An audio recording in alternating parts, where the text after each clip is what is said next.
ರಾಜ್ಯದಲ್ಲಿ ಮಳೆ ಹಾನಿ ಮತ್ತು ಭೂಕುಸಿತದಿಂದ ಹಾನಿಗೊಳಗಾದ ಪ್ರದೇಶಗಳಲ್ಲಿ ತುರ್ತು ಪರಿಹಾರ ಮತ್ತು ಶಾಶ್ವತ ಕ್ರಮ ಕೈಗೊಳ್ಳುವಂತೆ ವಿಧಾನಸಭೆ ವಿರೋಧ ಪಕ್ಷದ ನಾಯಕ ಆರ್ ಅಶೋಕ ರಾಜ್ಯ ಸರ್ಕಾರವನ್ನು ಒತ್ತಾಯಿಸಿದ್ದಾರೆ.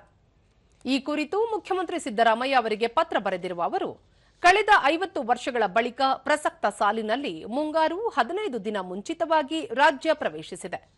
ಬಹುತೇಕ ಜಿಲ್ಲೆಗಳಲ್ಲಿ ಭಾರಿ ಮಳೆಯಿಂದ ಆಸ್ತಿ ಪಾಸ್ತಿ ಬೆಳೆ ಹಾನಿ ನಷ್ಟವಾಗಿದ್ದು ಜನಜೀವನ ಅಸ್ತವ್ಯಸ್ತಗೊಂಡಿದೆ. ಹಲವೆಡೆ ಮಳೆಯಿಂದ ಭೂಕುಸಿತ ಸೇರಿದಂತೆ ಇನ್ನಿತರ ಸಮಸ್ಯೆಯಿಂದಾಗಿ ಜನ ತೊಂದರೆಗೀಡಾಗಿದ್ದಾರೆ. ಪ್ರವಾಹ ನಿರ್ವಹಣೆಯಲ್ಲಿ ಅನುದಾನದ ಕೊರತೆ ಎದ್ದು ಕಾಣುತ್ತಿದೆ. ಈ ಹಿನ್ನೆಲೆಯಲ್ಲಿ ಪ್ರಕೃತಿ ವಿಕೋಪದಿಂದ ಉಂಟಾದ ಹಾನಿಗೆ ತ್ವರಿತ ಪರಿಹಾರ ಕೈಗೊಳ್ಳುವುದು ಅಗತ್ಯವಾಗಿದೆ ಎಂದು ತಿಳಿಸಿದ್ದಾರೆ.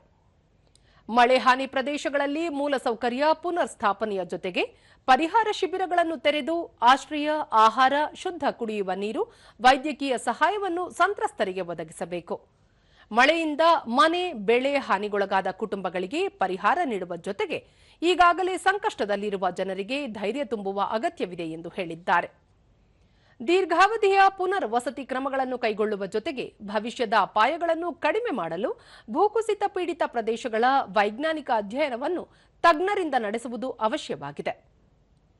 ಸಾವಿರಾರು ಎಕರೆ ಪ್ರದೇಶಗಳಲ್ಲಿ ಬೆಳೆ ನಾಶವಾಗಿದ್ದು ತಕ್ಷಣ ಪರಿಹಾರ ವಿತರಿಸುವ ಜೊತೆಗೆ ಕೃಷಿ ಸಾಲ ಮನ್ನಾ ಮಾಡಬೇಕು.